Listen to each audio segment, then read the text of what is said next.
Denaturation and renaturation, ये क्या होता है? डीनेचुरेशन का मतलब होता है डीएनए की दोनों स्ट्रैंड को अलग कर देना, लेकिन अगर उनको वापस जोड़ दिया जाए तो उस प्रोसेस को फिर रीनेचुरेशन नाम दे दिया जाता है। डीनेचुरेशन का मतलब दोनों स्ट्रैंड अलग होना, रीनेचुरेशन का मतलब वापस जोड़ देना। इसको बच्चों आप ऐसे समझिए, ये डीएनए डबल स्ट्रैंड है, डबल स्ट्रैंड दिखाई दे रहा है, दो स्ट्रैंड है, ये डबल स्ट्रैंड है। बताओ ये दोनों आपस में कौन से बॉन्ड से जुड़ी होती है? बीच में कौन से बॉन्ड है? Hydrogen bond. हम जानते हैं बच्चों हाइड्रोजन बॉन्ड वीक बॉन्ड होते हैं, बहुत कमजोर बॉन्ड है। जैसे ही हम कुछ टेम्परेचर बढ़ाते हैं, हाई टेम्परेचर करते हैं, तो ये वीक बॉन्ड टूटने लगते हैं। तो यहाँ पर भी कुछ ऐसे ही किया गया, जैसे ही टेम्परेचर को इंक्रीज किया, तापमान को बढ़ाया, तापमान बढ़ाते ही दोनों स्ट्रैंड अलग होने लगती है, और अलग होने की इस प्रोसेस को कहा जाता है डीनेचुरेशन। डीनेचुरेशन होते ही ये दोनों स्ट्रैंड आप देखिए अलग अलग हो गई। अभी तो आपको ये डबल स्ट्रैंड दिखाई दे रहा है, लेकिन अब यहाँ एक स्ट्रैंड बची, मतलब ये सिंगल स्ट्रैंड है, यहाँ पे भी एक स्ट्रैंड बची, मतलब ये सिंगल स्ट्रैंड है। तो डबल स्ट्रैंड से ऐसे सिंगल स्ट्रैंड में चेंज होना, यही डीनेचुरेशन कहलाता है, यही डीनेचुरेशन होता है। अच्छा, डीनेचुरेशन के टाइम पर कौन से बॉन्ड टूटे? Hydrogen bond. और हाइड्रोजन बॉन्ड टूटे मतलब हम कह सकते हैं वीक बॉन्ड। तो यहां पर break weak bond, weak bond जो होते हैं, कमजोर बॉन्ड जो होते हैं, वो टूट जाते हैं। जैसे हाइड्रोजन बॉन्ड यहां पर टूट गए। हाइड्रोजन बॉन्ड टूटते दोनों स्ट्रैंड अलग हो गई। यहां पर ए था, बताओ सामने क्या होगा? टी। तो यहां पर ए और टी होंगे तो सही, लेकिन बीच में ये जुड़े हुए नहीं होंगे। तो डबल स्ट्रैंड का सिंगल स्ट्रैंड में चेंज होना, ये डीनेचुरेशन कहलाता है। डीनेचुरेशन की कंडीशन या तो हम टेम्परेचर बढ़ा के कर सकते हैं, लेकिन एक तरीका और होता है। डीनेचुरेशन हम ऐसे भी कर सकते हैं कि हम इस डीएनए को उठाकर एल्केलाइन मीडियम में रख दें। एल्केलाइन मीडियम में, क्षारीय माध्यम में अगर रखते हैं, तो क्षारीय माध्यम में OH की मात्रा ज़्यादा होती है, जानते हैं सभी। क्षारीय माध्यम में OH की मात्रा ज़्यादा होती है, और ये OH इन हाइड्रोजन बॉन्ड को डिस्टर्ब करेगा, और हाइड्रोजन बॉन्ड टूटेंगे तो दोनों स्ट्रैंड अलग अलग हो जाएगी। तो ध्यान रखना, क्षारीय माध्यम में रखने पर भी डीनेचुरेशन हो सकता है। तो हमने क्या सीखा? डीनेचुरेशन कब कब हो सकता है? या तो तापमान बढ़ा दो, या एक तरीका और होता है डीएनए को उठा के क्षारीय माध्यम में डाल दो, तब भी ये डीनेचुरेशन हो सकता है। आगे मैं आपसे पूछूंगा कि डीनेचुरेशन करना है, बताओ बच्चों क्या करें? तो दोनों तरीके ध्यान रखना, हाई टेम्परेचर भी यूज कर सकते हैं, क्षारीय माध्यम भी यूज कर सकते हैं। और कौन से बॉन्ड टूटे? हाँ, वीक बॉन्ड, कमजोर बॉन्ड, हाइड्रोजन बॉन्ड टूटते हैं, दोनों स्ट्रैंड डबल स्ट्रैंड से सिंगल स्ट्रैंड में चेंज होना, ये डीनेचुरेशन कहलाता है। लेकिन खास बात, अब ये जो दोनों स्ट्रैंड अलग अलग हुई है, ये वापस जुड़ भी तो सकती है। अब हमने यहां पे उल्टा काम किया, इस बार यहां पर टेम्परेचर को कम कर दिया। टेम्परेचर कम किया तो टेम्परेचर कम करते ही इधर का A, इधर का T, इधर का G, इधर का C वापस जुड़ने लगेगा। ये वापस जुड़ने लगेगा तो ऐसी प्रोसेस को कहेंगे रीनेचुरेशन, और रीनेचुरेशन से ये वापस डबल स्ट्रैंड बन जाएगा। तो सिंगल स्ट्रैंड से वापस डबल स्ट्रैंड का बनना, इस प्रोसेस को रीनेचुरेशन कहते हैं। और ये कब करेंगे? जब टेम्परेचर को कम किया जाए। तो हमने क्या सीखा? दोनों स्ट्रैंड का अलग होना डीनेचुरेशन, वापस जुड़ जाना रीनेचुरेशन। तो ये डीनेचुरेशन एंड रीनेचुरेशन की प्रोसेस होती है। क्लियर सबको अच्छे से? यहां पर एक पॉइंट आता है मेल्टिंग पॉइंट। मेल्टिंग पॉइंट क्या होता है? मेल्टिंग पॉइंट टेम्परेचर की वो वैल्यू जहां डीएनए 50% अलग होता है, पूरा नहीं, जहां डीएनए 50% अनवाइंड हो जाए, उसी को हम मेल्टिंग टेम्परेचर कहते हैं। तो मेल्टिंग टेम्परेचर वह तापमान जिस पर डीएनए की 50% कुंडलियां अकुंडलित अनवाइंड हो जाती है, उसी को हम मेल्टिंग टेम्परेचर कहते हैं। इस मेल्टिंग टेम्परेचर को हम टीएम से प्रदर्शित करते हैं। टीएम मतलब मेल्टिंग टेम्परेचर, मेल्टिंग का तापमान। इसको बच्चों आप ऐसे समझ सकते हैं, आपको समझाने के लिए डीएनए ड्रॉ किया है, डीएनए बना दिया। अब यहां पर क्या किया? 65 डिग्री टेम्परेचर बना दिया। इस डीएनए को उठा के 65 डिग्री टेम्परेचर पर रखा। जैसे 65 डिग्री टेम्परेचर रखते हैं, 50% डीएनए अकुंडलित हो जाता है, कुछ इस तरह से। मतलब यहां से लेके यहां तक ये 100% था, लेकिन यहां से लेके यहां तक ये 50% था। तो ये 50% पार्ट खुल गया। 50% अभी भी जुड़ा है। मुझे बताओ पूरा खुल गया? नहीं, अभी ये कितना खुला है? 50% खुला। कितने डिग्री पर? 65 डिग्री पर, 65 पर। अब मैंने क्या किया? यहां टेम्परेचर को 94 डिग्री किया, और 94 करते ये दोनों स्ट्रैंड बिल्कुल अलग अलग हो गई, पूरा अलग अलग हो गया, मतलब 100% अनवाइंडिंग हो गई। तो हमने क्या सीखा? 65 डिग्री पर 50% अलग हुआ, और 94 डिग्री पर 100% अलग हो गया। अब हमें मेल्टिंग टेम्परेचर ढूंढना है। मैं 65 को कहूं या 94 को कहूं, आप ही आंसर दीजिए। दोनों में से मेल्टिंग टेम्परेचर किसको कहा जाए? क्या सीखा हमने? वह तापमान जहां पर 50% अनवाइंडिंग, 50% अनवाइंडिंग कहां पर हो रही है? 50% अनवाइंडिंग 65 डिग्री पर हो रही है, तो हम कह सकते हैं इस केस में मेल्टिंग टेम्परेचर 65 डिग्री है। 94 को नहीं कहेंगे क्योंकि वो तो 100% अनवाइंड कर रहा है, हमें तो 50% वाला चेक करना है। अच्छा, ये जो मेल्टिंग पॉइंट होता है जीसी की मात्रा पर निर्भर करता है, डिपेंड करता है जीसी की मात्रा। आप सभी जानते हैं जी और सी में ट्रिपल हाइड्रोजन बॉन्ड होते हैं, और जितने हाइड्रोजन बॉन्ड होंगे मेल्टिंग टेम्परेचर उतना ही ज्यादा होगा। तो हम ऐसे भी कह सकते हैं अधिक जीसी मात्रा का अर्थ है जीसी का अधिक होना मतलब उच्च मेल्टिंग पॉइंट, उसका मेल्टिंग टेम्परेचर ज्यादा होगा। बताओ जीसी ज्यादा है तो मेल्टिंग टेम्परेचर ज्यादा क्यों होगा? आंसर दो। हाँ, जीसी ज्यादा है तो उसमें हाइड्रोजन बॉन्ड ज्यादा होंगे, और हाइड्रोजन बॉन्ड ज्यादा होंगे तो मेल्टिंग टेम्परेचर तो ज्यादा होना ही है, मेल्टिंग टेम्परेचर वहां पर ज्यादा रहेगा ही रहेगा। हम ऐसे भी लिख सकते हैं टीएम ऑफ जीसी टाइप वाले का ज्यादा होता है एज कंपेयर टू एटी। बताओ क्यों? जी और सी की बात करें, बताओ बच्चों कितने बॉन्ड है? 3। ए और टी में बोलो बच्चों 2, तो यहां 3 हाइड्रोजन बॉन्ड है, यहां 2 हाइड्रोजन बॉन्ड है, तो इसमें हाइड्रोजन बॉन्ड ज्यादा है तो मेल्टिंग टेम्परेचर नो डाउट ज्यादा रहेगा। मैं आपके सामने 2 डीएनए दूं, दोनों में बराबर बेस पेयर है, एक में जीसी है एक में एटी है, बताओ किसका मेल्टिंग टेम्परेचर ज्यादा होगा? जीसी वाले का। और क्यों? हाँ, क्योंकि जीसी के अंदर हाइड्रोजन बॉन्ड ज्यादा होते हैं तो उनका मेल्टिंग टेम्परेचर भी ज्यादा आना ही है। जो बात मैंने यहां पर समझाई क्लियर हुई? तो मेल्टिंग टेम्परेचर किसको कहते हैं? जहां पर 50% अनवाइंड हो जाए, अलग अलग हो जाए, उसी को हम मेल्टिंग पॉइंट कह सकते हैं। तो ये जो बातें यहां पर समझाई गई, इन बातों को आप अच्छे से ध्यान रखें कि हमने क्या क्या बातें यहां सीखी है। क्लियर? नेक्स्ट पॉइंट अब हम लेते हैं और वो है डीएनए अणु का विन्यास। डीएनए का विन्यास, डीएनए का विन्यास से मतलब यह है कि इसमें हम वो सब बातें समझते हैं जिसमें डीएनए से रिलेटेड इंफॉर्मेशन दी जाती है। मतलब इसमें डीएनए का व्यास कितना है, 2 क्षारों के बीच में दूरी कितनी है, साथ ही साथ पूरी हेलिक्स लंबाई कितनी होती है, उन सब बातों के बारे में हम यहां सीखेंगे। इनमें से कुछ बातें मैं आप लोगों को डबल हेलिक्स मॉडल जब पढ़ा रहे थे वॉटसन एंड क्रिक का, उसमें समझा चुके हैं।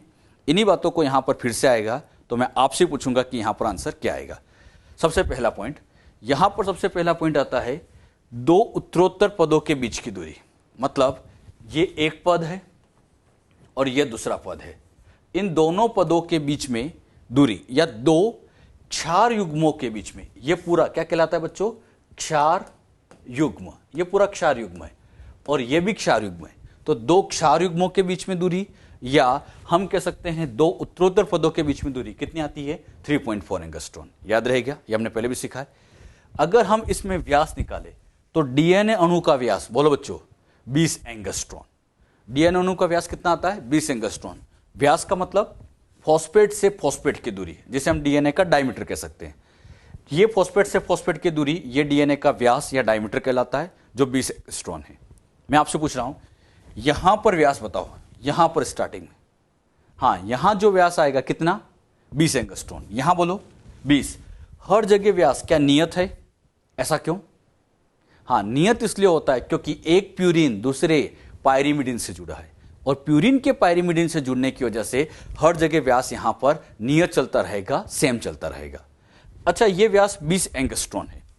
जब आप इसको एनसीईआरटी में पढ़ोगे तो वहां पर यही वैल्यू नैनोमीटर में आपसे पूछी गई है। 20 तो एंगस्ट्रॉन है, अब मैं नैनोमीटर में पूछूं तो कितनी? सही बताना। यस, यहां पर अगर इसको नैनोमीटर में निकाला जाए तो यह हो जाएगा 2 नैनोमीटर। 2 नैनोमीटर, तो 20 एंगस्ट्रॉन या 2 नैनोमीटर, आप दोनों ही ध्यान रखें। एंगस्ट्रॉन में पूछे तो 20 है, नैनोमीटर में पूछे तो 2 है। अच्छा, ये 3.4 एंगस्ट्रॉन है, इसको नैनोमीटर में निकालते तो 0.34 नैनोमीटर। तो 0.34 नैनोमीटर ये बच्चों यहां आ जाएगा।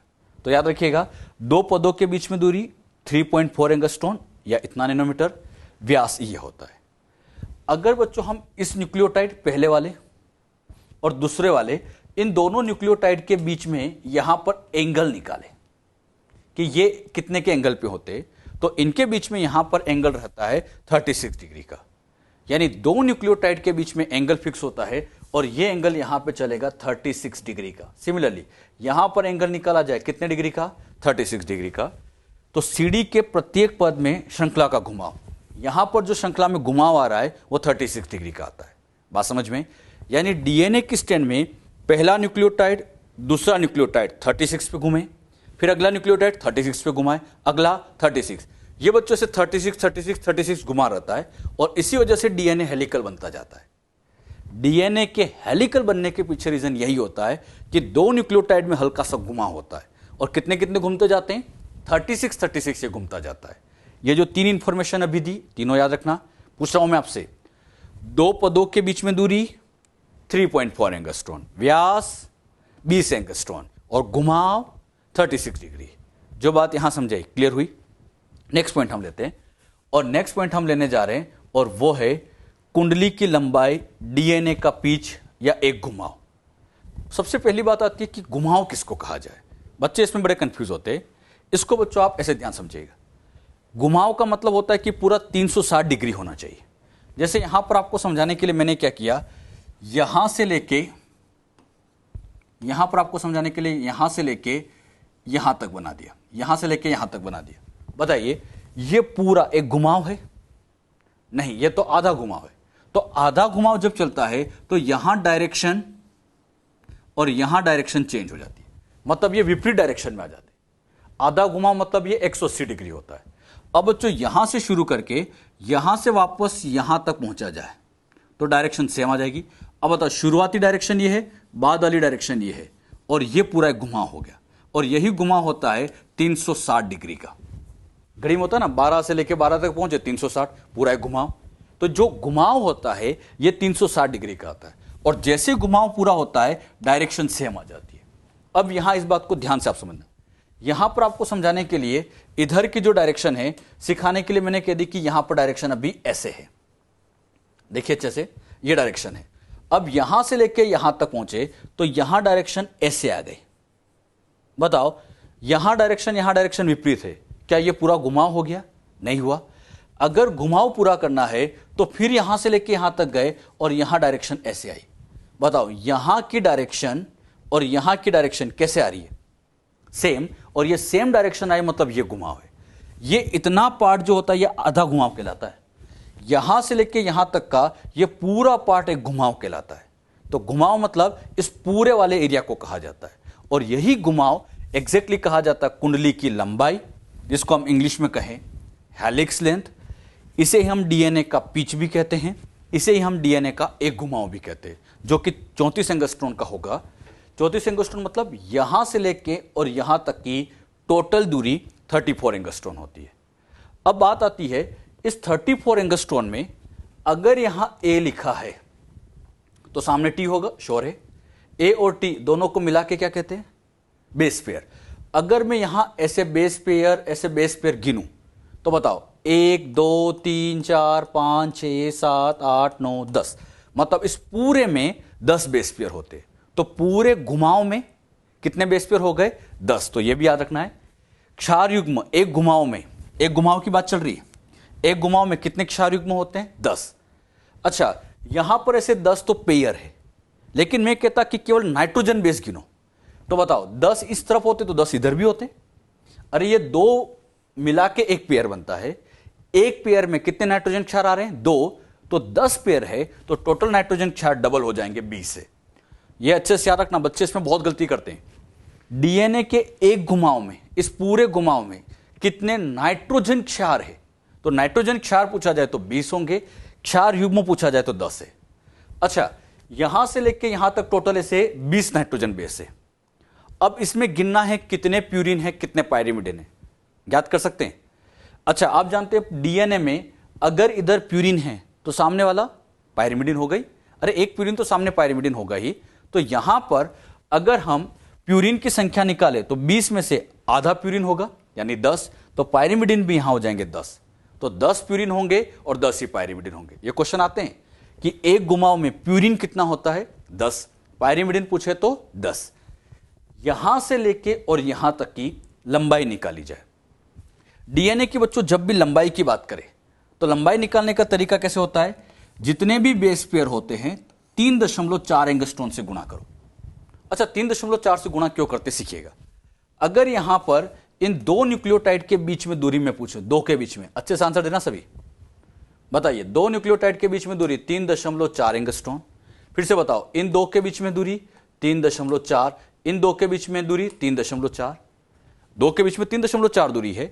ऐसे 1 2 3 4 10 है। तो अगर कुल बेस पेयर यहां निकाले जाए तो 10 थे, दो के बीच में दूरी 3.4 थी, तो टोटल वैल्यू आ गई 34। तो यहां से लेके और यहां तक की टोटल दूरी निकाली जाए तो ये 34 एंगस्ट्रॉन होती है, और यही 34 एंगस्ट्रॉन कहलाता है हेलिक्स लेंथ। इसी को हेलिक्स लेंथ कहते हैं। अब मैं आपसे दो क्वेश्चन पूछ रहा हूं, बहुत गलती करते हैं बच्चे इसमें। दो बेस पेयर के बीच की दूरी, दो बेस पेयर के बीच की दूरी कितनी?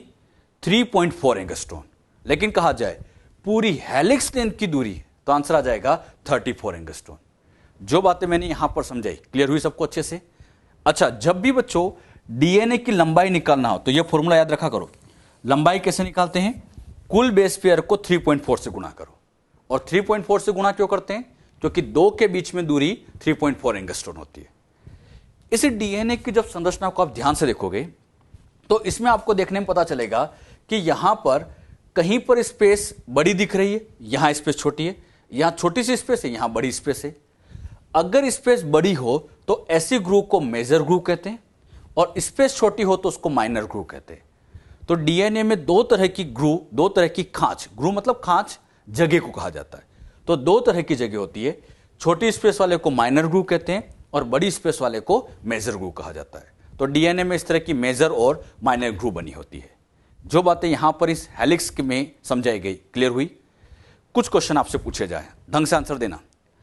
यहां पर पूरे में डीएनए का डायमीटर, व्यास 20 एंगस्ट्रॉन, दो के बीच में दूरी 3.4 एंगस्ट्रॉन, यहां से लेके यहां तक हेलिक्स की लंबाई 34 एंगस्ट्रॉन।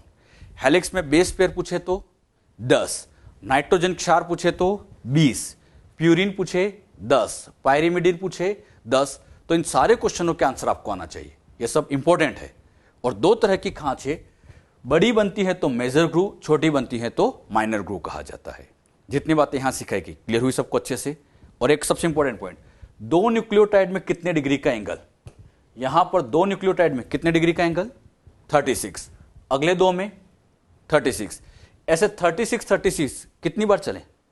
अगर 36 10 बार चलेंगे तो पूरा घुमाव कंप्लीट हो जाएगा। तो यहां से लेके यहां तक ये पूरा घुमाव कहलाता है, जो कि 360 डिग्री का होता है। और इसी घुमाव का नाम होता है कुंडली की लंबाई। जो बात यहां पर अभी आपको समझाई है, इससे रिलेटेड कोई क्वेश्चन आए, कर सकते हैं?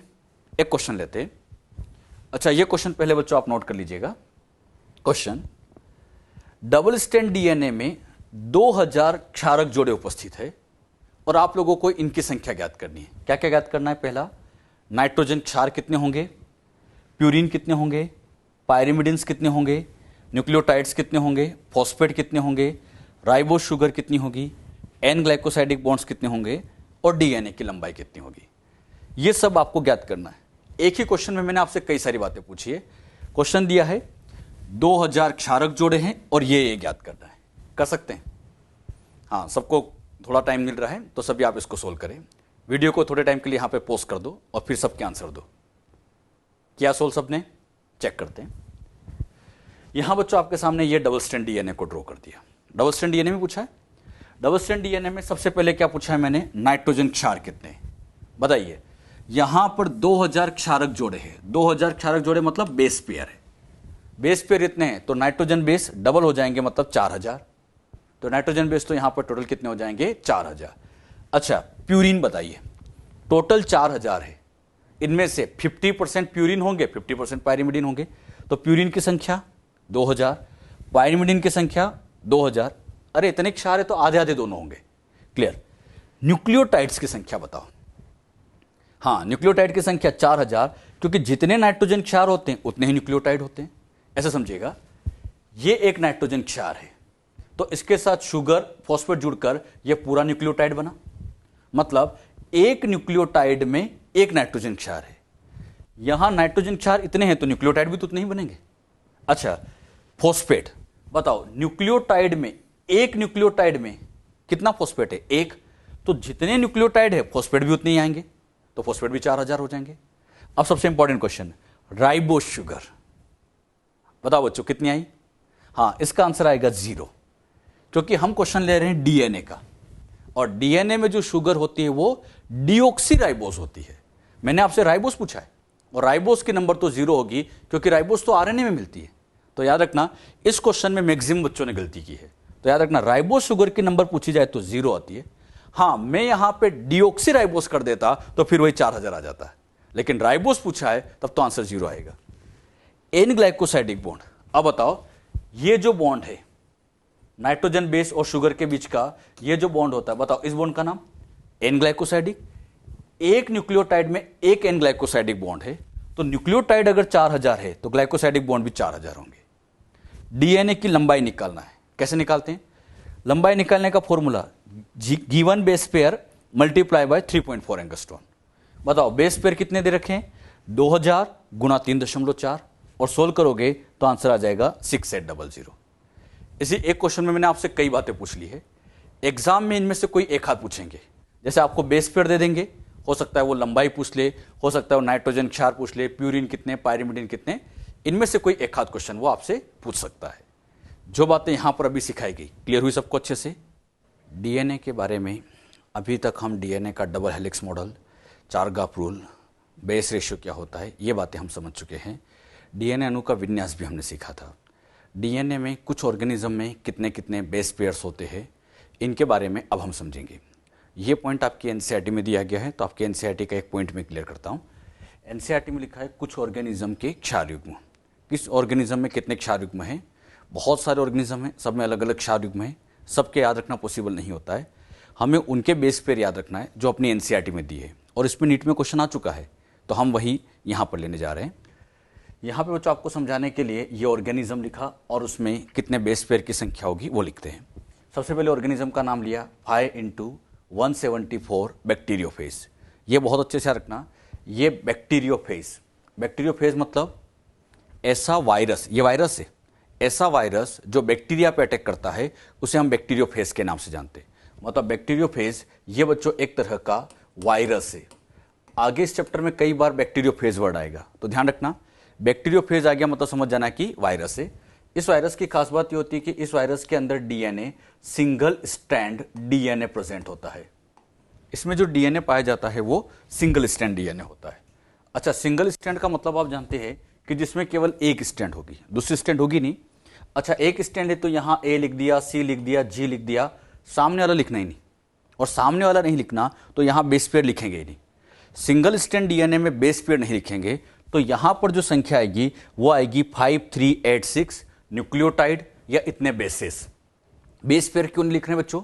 बेस पेयर इसलिए नहीं लिख रहे हैं क्योंकि यहाँ पर डीएनए सिंगल स्ट्रैंड होता है, और ये याद भी रखना है 5x174 बैक्टीरियोफेज में 5386 न्यूक्लियोटाइड्स होते हैं। क्लियर? अगला एग्जाम्पल लेते हैं। अगला एग्जाम्पल यहाँ पर लिया लैम्बडा बैक्टीरियोफेज। अच्छा, फिर से बैक्टीरियोफेज आ गया, मतलब हाँ वायरस है, लेकिन इस वायरस की खास बात ये होती है कि इसमें डबल स्ट्रैंड डीएनए होता है। अच्छा, ये भी है तो क्या बच्चों? वायरस ही है, ये भी वायरस है। यानी वायरस दो तरह से हो सकते हैं, सिंगल स्ट्रैंड डीएनए वाला भी हो सकता है, डबल स्ट्रैंड डीएनए वाला भी हो सकता है। इस वायरस की खास बात है कि इसमें डबल स्ट्रैंड डीएनए होता है, और जैसे डबल स्ट्रैंड लिखा तो हम लिख सकते हैं कि यहां पर एक स्ट्रैंड और होगी, और ए है तो सामने टी वगैरह सब आएगा, यानी यहां बेस पेयर होगा। इन दोनों को मिला के यहां पर क्या कह देंगे? Base pair. और इसके बेस पेयर निकाले जाए तो 48502 बेस पेयर्स, इतने बेस पेयर्स पाए जाते हैं। ये वैल्यू सबको याद रखना है कि 5x174 में 5386 न्यूक्लियोटाइड होते हैं, लैम्बडा बैक्टीरियोफेज के अंदर 48502 होते हैं। क्लियर? अगले नंबर पे लेते हैं ई कोलाई। ई कोलाई बच्चों आप जानते हैं ये एक बैक्टीरिया है। ई कोलाई क्या है? बैक्टीरिया। बैक्टीरिया के अंदर डीएनए डबल स्ट्रैंड होता है। अच्छा, हर जगह डीएनए डबल स्ट्रैंड ही है। ये सिंगल स्ट्रैंड डीएनए का मिलना तो कुछ वायरस की बात है, बस कुछ वायरस में मिलता है, बाकी हर जगह डीएनए डबल स्ट्रैंड। तो ई कोलाई क्या है? बैक्टीरिया। तो यहां मैं नहीं भी लिखूं तब भी समझ जाना कि इसका डीएनए डबल स्ट्रैंड होगा, डबल स्ट्रैंड डीएनए मिलेगा। और ई कोलाई के अंदर बेस पेयर, वेरी इंपॉर्टेंट, इसके अंदर बेस पेयर होते हैं 4.6 इंटू 10⁶ बेस पेयर। ये सबको याद रखना है, 4.6 इंटू 10⁶ बेस पेयर्स प्रेजेंट होते हैं। अगले नंबर पे यहां पे लेते हैं, और वो है मानव। मानव में दो तरह की सेल्स होती है। इसमें बच्चों डिप्लॉइड सेल भी होती हैं, हैप्लॉइड भी होती है। द्विगुणित कोशिका भी होती है, अगुणित कोशिका भी है। हमारी बॉडी की मैक्सिमम सेल डिप्लॉयड ही है, चाहे हम अपनी स्किन की सेल की बात करें, हेयर की सेल की बात करें, सारी सेल डिप्लॉयड है। हैप्लॉयड सेल तो केवल गैमीट है, जो युग्मक होते हैं वही बच्चों हैप्लॉयड सेल होते हैं। जैसे कि मेल में स्पर्म एंड फीमेल में ओवा। स्पर्म और ओवा की सेल को छोड़ दिया जाए तो बाकी बॉडी की सारी सेल डिप्लॉयड है। अब डिप्लॉयड सेल और हैप्लॉयड सेल में कितने बेस पेयर होते हैं? तो डिप्लॉयड सेल के अंदर जो बेस पेयर मिलेंगे 6.6 इंटू 10⁹ बेस पेयर मिलते हैं, जबकि हैप्लॉयड सेल में निकाला जाए तो हैप्लॉयड सेल के अंदर 3.3 इंटू 10⁹ बेस पेयर। अच्छा, हैप्लॉयड सेल में आधे हो जाते हैं। आधे इसलिए हो जाते हैं क्योंकि क्रोमोसोम हाफ हो जाते हैं। डिप्लॉयड सेल में क्रोमोसोम होते हैं 46, जबकि जो अगुणित सेल होती है इसमें क्रोमोसोम होते हैं 23, आधे हो गए। 46 से 23 आधे हुए तो यहां बेस पेयर भी आधे हो जाएंगे। हाँ, लेकिन यहां पर हैप्लॉयड सेल का डीएनए होगा तो डबल स्टैंड ही। हैप्लॉयड सेल में भी डीएनए होता तो डबल स्टैंड है। हैप्लॉयड में यहां पर नंबर इसलिए कम हो गए क्योंकि क्रोमोसोम हाफ हो गए। बात समझ में? तो पूछा जाए द्विगुणित सेल का डीएनए डबल स्टैंड, अगुणित सेल का डीएनए डबल स्टैंड, लेकिन ये बेस पेयर इंपॉर्टेंट है, आधे हो जाएंगे। अच्छा, कहां कितने हैं मैं आपसे पूछ रहा हूं, फटाफट बोलते जाना। 5 into 174 5386 nucleotide. Lambda bacteriophage 48502। E coli 4.6 into 10⁶। मानव में द्विगुणित सेल में पूछे तो 6.6 इंटू 10⁹। अगुणित सेल में पूछा जाए तो 3.3 इंटू 10⁹। ये बेस पेयर्स होते हैं।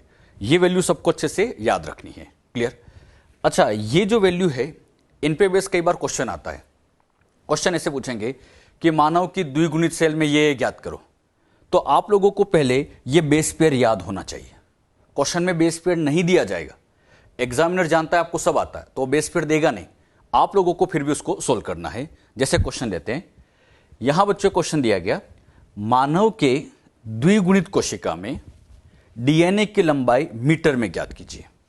मीटर में डीएनए की लंबाई आपको ज्ञात करना है, और कौन सी सेल में ज्ञात करना है? द्विगुणित कोशिका में। कर सकते हैं, द्विगुणित कोशिका में इसको आपको सोल्व करना है।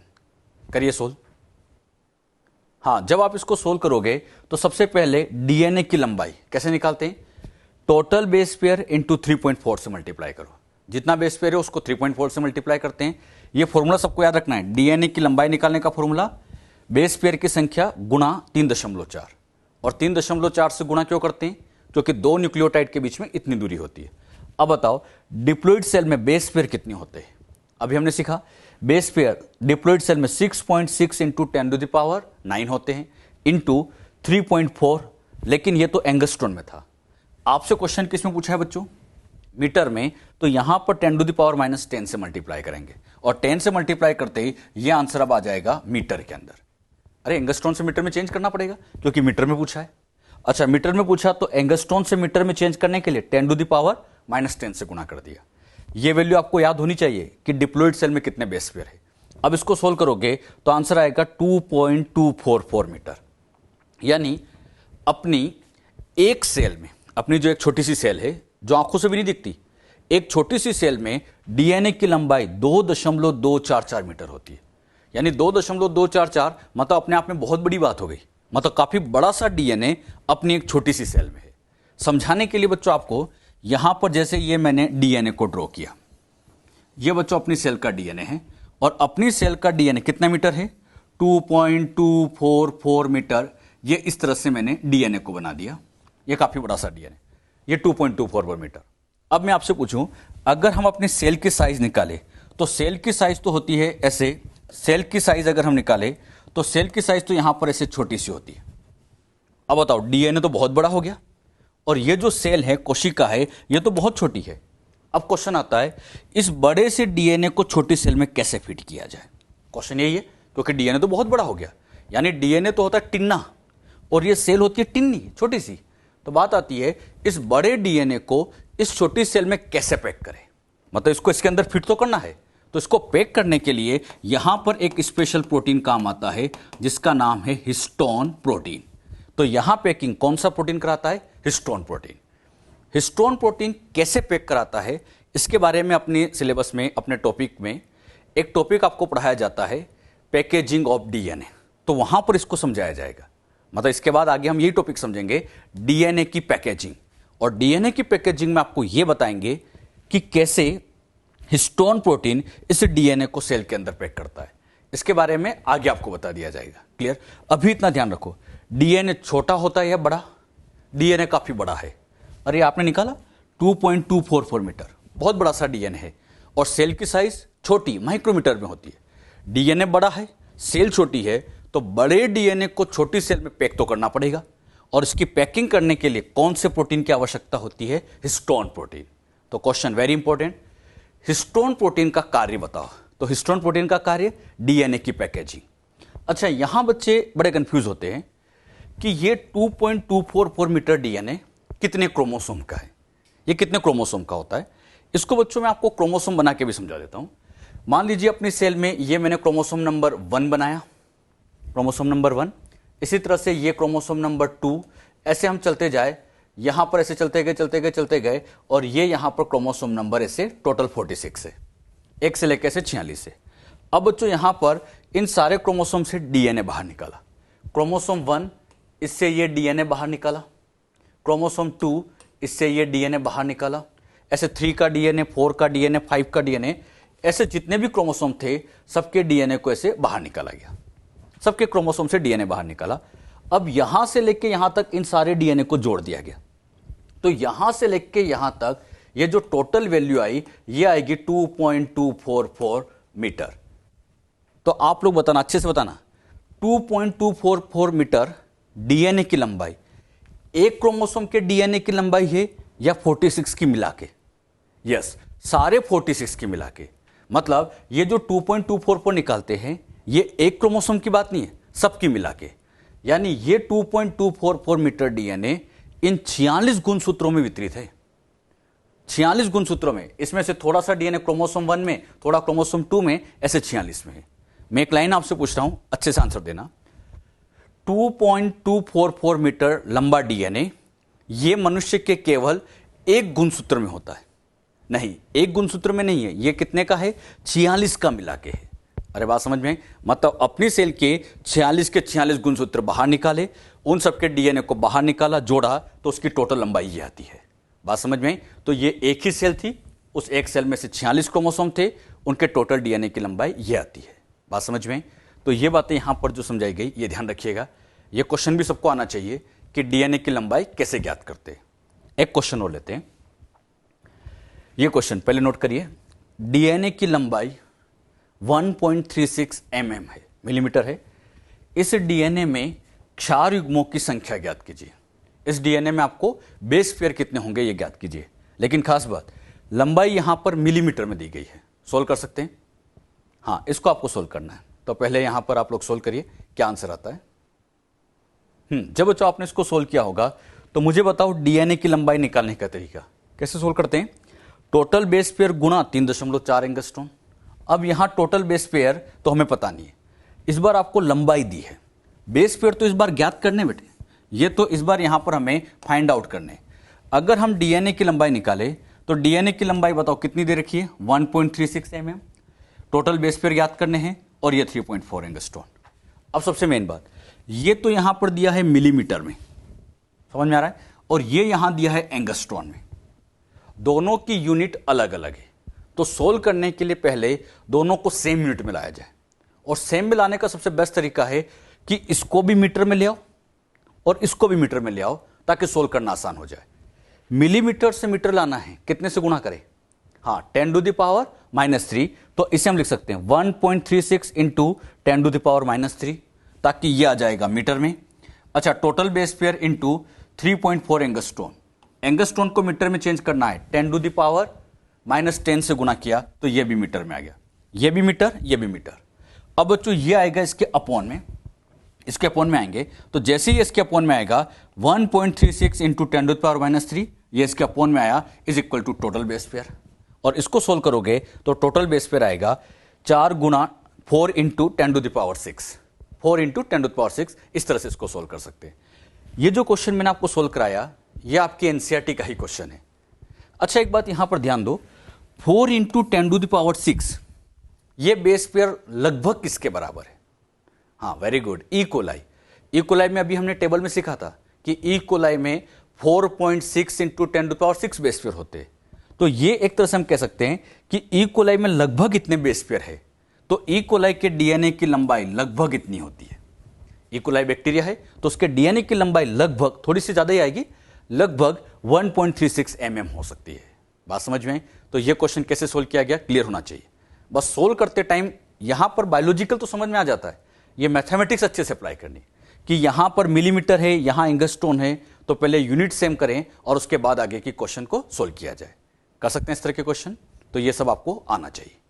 नेक्स्ट पॉइंट, अब यहां पे बच्चों हम समझने जा रहे हैं, डीएनए दो तरह से हो सकता है, या तो सिंगल स्ट्रैंड भी हो सकता है और डबल स्ट्रैंड भी हो सकता है।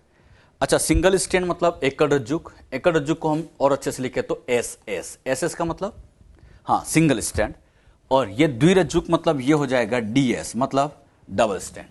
तो ये सिंगल स्ट्रैंड डीएनए हो गया और ये डबल स्ट्रैंड डीएनए हो गया। सबसे पहले हम सिंगल स्ट्रैंड डीएनए की बात करें। मैं आपको ये बात कई बार बोल चुका हूं, हर जगह डीएनए डबल स्ट्रैंड होता है। सिंगल स्ट्रैंड तो केवल हाँ सम वायरस में होता है, तो कुछ वायरस के अंदर ऐसा होता है। जैसे एक एग्जांपल, और इसका एक बहुत अच्छा एग्जांपल लिया था हमने, 5x174 बैक्टीरियोफेज। ऐसे और भी बैक्टीरियोफेज होते हैं, लेकिन ये सबसे स्टैंडर्ड एग्जांपल है जो आपकी एनसीईआरटी में दिया है। तो याद रखिएगा एग्जांपल 5x174 बैक्टीरियोफेज, इसमें डीएनए होता है, लेकिन कौन सा वाला? Single strand. अब यहां पे डबल स्ट्रैंड की बात करें, इन वायरस को छोड़ दिया जाए, कुछ वायरस को, तो बाकी हर जगह डीएनए डबल स्ट्रैंड ही होता है, हर जगह डबल स्ट्रैंड है। चाहे हम अपने डीएनए की बात करें, चाहे प्लांट, बैक्टीरिया, फंगस, हर जगह डीएनए डबल स्ट्रैंड होता है। डबल स्ट्रैंड डीएनए दो तरह से देखा गया है, या तो बच्चों वो ऐसे रेखीय होता है या फिर ऐसे सर्कुलर वृत्ताकार होता है। इसको बच्चों ऐसे समझेगा, लीनियर का मतलब ये इस तरह से, ये लीनियर है, और सर्कुलर का मतलब कुछ इस तरह से, ये ऐसे सर्कल की फॉर्म में होगा, ऐसे सर्कल की फॉर्म में यहां पर डीएनए उपस्थित होगा। अब यहां देखिए, इसमें कितनी स्ट्रैंड है? दो, इसमें भी दो है, मतलब ये भी डबल स्ट्रैंड है, ये भी डबल स्ट्रैंड है, लेकिन ये रेखीय है और ये सर्कुलर है, ये वलय फॉर्म में पाया जाता है। एग्जाम्पल, रेखीय डीएनए का बहुत अच्छा एग्जाम्पल आता है यूकैरियोट, और यूकैरियोट में भी कौन सा? केंद्रक में पाए जाने वाला डीएनए। इसी तरह से सर्कुलर डीएनए का सबसे बड़ा एग्जाम्पल होता है प्रोकैरियोट का डीएनए, और भी एग्जाम्पल माइटोकॉन्ड्रिया का डीएनए, क्लोरोप्लास्ट का डीएनए। तो माइटोकॉन्ड्रिया, क्लोरोप्लास्ट और प्रोकैरियोट का जो डीएनए होता है वो सर्कुलर फॉर्म में पाया जाता है। इसको बच्चों आप ऐसे समझ सकते हैं, जैसे आपको समझाने के लिए ये मैंने यूकैरियोटिक सेल बनाई, ये सेल यूकैरियोटिक, इस सेल के अंदर ये न्यूक्लियस है, केंद्रक है, और इस केंद्रक के अंदर जो डीएनए बैठा है वो बच्चों इस तरह से डबल स्ट्रैंड और लीनियर बैठा है। अच्छा, अब इस सेल के अंदर यहां पाया जाता है ये माइटोकॉन्ड्रिया और ये प्लास्टिड, इनके अंदर जो डीएनए बैठा होता है वो इस तरह का सर्कुलर डीएनए पाया जाता है, इनमें से सर्कुलर डीएनए पाया जाता है। बात समझ में? तो बताओ, अपनी सेल में लीनियर डीएनए पाया जाता है सर्कुलर? हाँ, दोनों ही है। न्यूक्लियस का डीएनए तो लीनियर है, अपनी सेल में माइटोकॉन्ड्रिया भी तो होता है बच्चों, और माइटोकॉन्ड्रिया है तो वहां का डीएनए तो फिर सर्कुलर है। यानी अपनी सेल में लीनियर भी होता है, सर्कुलर भी होता है, लेकिन मेन डीएनए केंद्रक का है। हमारी कोशिका में मेन डीएनए केंद्रक में पाया जाता है, तो हम कह सकते हैं कि हमारा मेन डीएनए लीनियर है। हाँ, थोड़ा बहुत डीएनए सर्कुलर फॉर्म में मिलता है, बाकी मेन डीएनए तो लीनियर होता है। तो कहां लीनियर है, कहां सर्कुलर है, उनके एग्जाम्पल आप लोग ध्यान रखें। क्लियर? नेक्स्ट पॉइंट, घूर्णन की दिशा के आधार पर दो प्रकार के डीएनए देखे गए, मतलब उसमें किस तरह की घुमाव आ रही है, उसमें क्लॉकवाइज डायरेक्शन में घुमाव है या एंटी क्लॉकवाइज डायरेक्शन में घुमाव है। इस आधार पर ये दो तरह के होते हैं। इसमें एक होता है दक्षिणावर्त और एक होता है वामावर्त। इसमें जो घुमाव आता है दक्षिणावर्त में, इसमें घुमाव क्लॉकवाइज होता है घड़ी की दिशा में, और इसमें घुमाव एंटी क्लॉकवाइज घड़ी की विपरीत दिशा में होता है। जैसे बच्चों आपको समझाने के लिए मैंने क्या किया, यहां पर डीएनए को ड्रॉ किया, इस डीएनए को मैंने कुछ इस तरह से यहां बनाया, इस तरह से बनाया। अब इसमें अगर घुमाव निकाला जाए तो यहां पर घुमाव ऐसे चल रहा है, ऐसे चल रहा है, ऐसे चल रहा है, मतलब देखने में ऐसा लगता है जैसे घड़ी की दिशा में, ऐसे घड़ी की दिशा में ऐसे चल रहा है। और घड़ी की दिशा में अगर घुमाव आ जाता है तो उसको कहा जाएगा क्लॉकवाइज यानी दक्षिणावर्त। इसी तरह से अगर बच्चों डीएनए को यहां पर बनाया जाए और डीएनए को यहां पर कुछ इस तरह से बना लिया, ये इस तरह से बना लिया, अब इसमें अगर घुमाव निकाला जाए तो यहां पर घुमाव ऐसे चल रहा है घड़ी की विपरीत दिशा में, घड़ी ऐसे घूमती है, ये घड़ी की विपरीत दिशा में घूम रहा है, तो इसको कहते हैं वामावर्त यानी एंटी क्लॉकवाइज। अच्छा, ये बच्चों एक तरह से होता है राइट हैंड और ये होता है लेफ्ट हैंड। तो एक राइट हैंडेड होता है, एक लेफ्ट हैंडेड होता है। दक्षिणावर्त मतलब राइट हैंडेड, वामावर्त मतलब लेफ्ट हैंडेड। अब यहां ध्यान दीजिएगा, डीएनए जो ज्यादातर देखा गया है अपनी सेल के अंदर बी डीएनए होता है। अभी तक जितना भी डीएनए के बारे में आपको पढ़ाया गया है, जो कुछ हमने सीखा है, सब कुछ बी डीएनए ही सीखा है। हमने डीएनए का एक फेमस मॉडल पढ़ा था, डबल हेलिक्स मॉडल, जो कि वॉटसन क्रिक ने दिया था। वॉटसन क्रिक ने जितनी भी बातें सिखाई थी सब कुछ बी डीएनए की है। मतलब मैं आपको अभी तक बी डीएनए ही पढ़ा रहा था और बी डीएनए की आपको सारी बातें मैं समझा चुका हूं। इसमें ये जितनी भी बातें मैंने यहां लिखी है ना, ये सब आप जानते हैं, कोई नई बात नहीं है, ये सब आप जानते हैं। तो इनके बारे में तो आपको सब पता है। आपके लिए यहां पर एक स्पेशल डीएनए आता है और वो है जेड डीएनए, जिसको हम कह सकते हैं लेफ्ट हैंडेड डीएनए। अच्छा, बी डीएनए में ये पॉइंट आप जानते हैं, हेलिक्स की लंबाई याद करो 34 एंगस्ट्रॉन, 2 क्षार युग्मों की संख्या, मतलब क्षार युग्मों की संख्या एक हेलिक्स में कितने होते हैं 10, 2 क्षार युग्मों के बीच दूरी 3.4 और व्यास कितना आता है 20 एंगस्ट्रॉन। ये सब हम पढ़ चुके हैं। हमारे लिए आता है जेड डीएनए, जो कि लेफ्ट हैंडेड डीएनए होता है। बात आती है जेड डीएनए मिलता क्या है, ये कहां पर देखा जाता है। जेड डीएनए बी डीएनए के बीच बीच में कहीं कहीं पाया जाता है। हमारी सेल में मेन डीएनए बी है, उस बी डीएनए के बीच बीच में कहीं कहीं पर जेड डीएनए होता है और ये वहां होता है जहां प्यूरिन पायरिमिडिन एकांतरित क्रम में पाए जाते हैं। इसको बच्चों आप ऐसे समझने की कोशिश करिएगा, बहुत ध्यान से इसको समझिए। आपको समझाने के लिए ये मैंने सेल का मेन डीएनए बनाया और समझाने के लिए मैंने कह दिया कि ये यहां बी डीएनए, कौन सा बी डीएनए था। अब इस बी डीएनए के बीच में समझाने के लिए बच्चों यहां पर कह दिया कि ये यहां पर जो डीएनए था ये यहां पर ऐसे बी डीएनए था। अब इस बी डीएनए के बीच में यहां पर कुछ डीएनए ऐसे जिगजैग फॉर्म में देखा गया और जिगजैग फॉर्म वाला ये डीएनए कहलाता है जेड डीएनए। और फिर से यहां पर नॉर्मल कोइलिंग वाला, मतलब ये कुछ इस तरह का डीएनए, जिसको आप कह सकते हो ये वापस बी डीएनए। क्या सीखा हमने, नॉर्मल डीएनए बी था, काफी बड़ा सा बी डीएनए होता है। इस बी के बीच में कहीं कहीं डीएनए से जिगजैग फॉर्म में पाया जाता है, उसी को जेड डीएनए कहा जाता है। बात समझ में। अच्छा, बी डीएनए में अगर हम बात करें तो बी डीएनए के अंदर अगर यहां से लेके और यहां तक की ये दूरी निकाली जाए तो इस दूरी को कहा जाता है हेलिक्स लंबाई। ये हेलिक्स लंबाई होती है और हेलिक्स की लंबाई कितनी होती है 34 एंगस्ट्रॉन। अब इसी हेलिक्स लंबाई को हम यहां पर निकाले तो यहां पर आप देखोगे यहां से लेके यहां तक ये भी तो इसकी हेलिक्स लंबाई होगी, किसकी, जेड की। और जेड की हेलिक्स लंबाई होती है 45.6 एंगस्ट्रॉन। जैसे बी के अंदर ये होती है 34 एंगस्ट्रॉन, तो इसके अंदर ये 45.6 एंगस्ट्रॉन होती है। क्लियर सबको अच्छे से। अच्छा, इसी तरह से यहां पे और वैल्यू भी निकालते, क्षार युग्मों की संख्या बताओ। इस हेलिक्स में हमने गिना था कितने क्षार युग्म होते थे 10, लेकिन इसके अंदर यहां पर अगर क्षार युग्म गिने जाए तो यहां 10 नहीं होते, यहां पर 12 होते। इन 12 को स्पेशली कहा जाता 6 डाइमर। डाइमर क्यों कहा गया, अब इस बात को यहां पर हम अच्छे समझे कि डाइमर क्यों कहा। यहां बच्चों अगर मैं ए लिखता हूं तो सामने आप जानते हैं यहां पर टी होगा, और यहां पर अगर मैं लिख देता हूं सी है तो यहां लिख देंगे जी। ये एक प्यूरिन है, एक पायरिमिडिन है। इन प्यूरिन पायरिमिडिन को मिला के, एक प्यूरिन एक पायरिमिडिन को मिला के यहां पूरी यूनिट को डाइमर कहा जाता है। ऐसे अगर मैं यहां बेस पेयर गिनूं 1 2 3 4 5 6 ऐसे 12 है, तो अगर मैं 2-2 की फॉर्म में निकालूं तो वो डाइमर बनेगा और ये डाइमर यहां पर कितने बन जाएंगे 6। एक बार फिर सुनना, यहां से लेके यहां तक टोटल बेस पेयर कितने हैं 12, लेकिन इनमें से 2 बेस पेयर को मिला के, 2 को मिला के, जिसमें एक प्यूरिन है एक पायरिमिडिन है, 2 को मिला के कहा जाता है डाइमर। इन 2 को मिला के क्या कहेंगे, डाइमर। फिर से अगले 2 को मिला के डाइमर, तो इसे 2-2 निकाले तो ये टोटल 6 डाइमर बन जाते हैं। डाइमर क्या होता है, प्यूरिन पायरिमिडिन की यूनिट को मिला के डाइमर कहा जाता है। क्लियर। अगला पॉइंट लेते हैं, 2 क्षार युग्मों के बीच दूरी बताओ।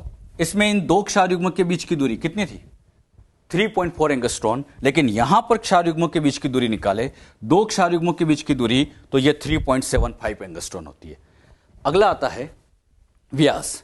यहां डीएनए अणु का व्यास 20 एंगस्ट्रॉन होता है, लेकिन इसमें व्यास कम होता है, 18.4 एंगस्ट्रॉन रहता है। क्लियर। तो ये जो पॉइंट है ये जेड डीएनए के। अब बच्चों आप लोगों को इनमें से याद तो बी डीएनए ही रखना है, सिखाने के लिए बता दिया मैंने सारा, लेकिन आपको याद बी डीएनए ही रखना है। कुछ नहीं कहा, मैंने सिंपल कहा डीएनए अणु का व्यास बताओ।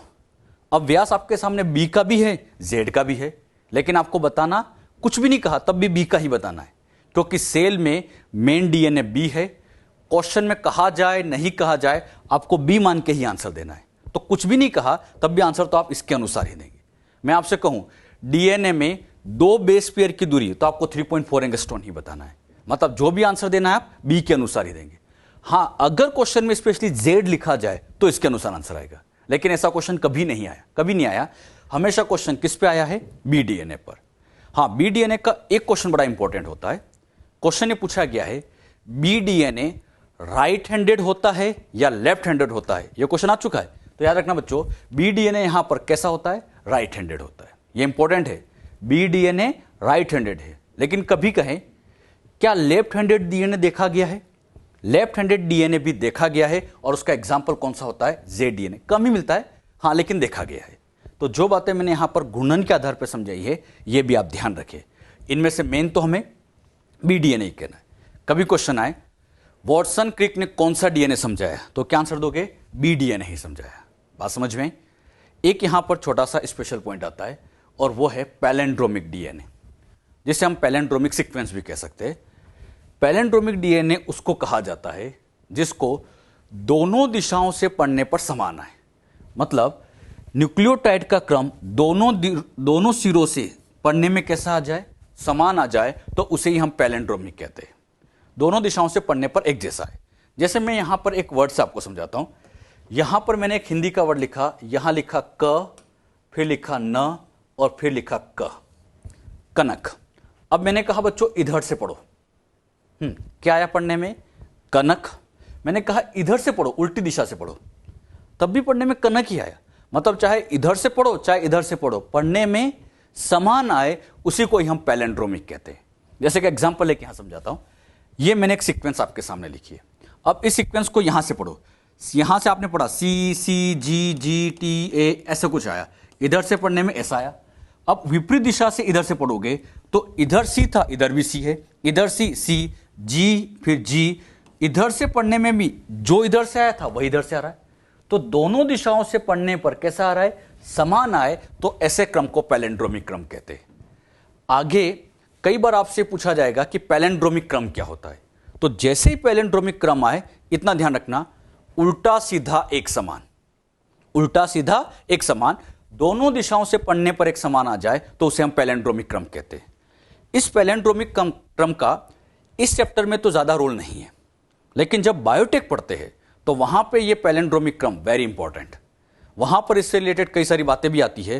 तो आप लोगों को इसका रोल बायोटेक में देखने को मिलेगा। लेकिन अभी इसको ध्यान जरूर रखें, जैसे ही कहीं पर भी शब्द सुनने में आए पैलेंड्रोमिक, क्या समझोगे? दोनों दिशाओं से पढ़ने पर समान। जैसा पढ़ने पर इधर से आया, इधर से पढ़ने पे भी सेम आ जाए, तो ऐसे क्रम को हम नाम दे सकते हैं पैलेंड्रोमिक क्रम।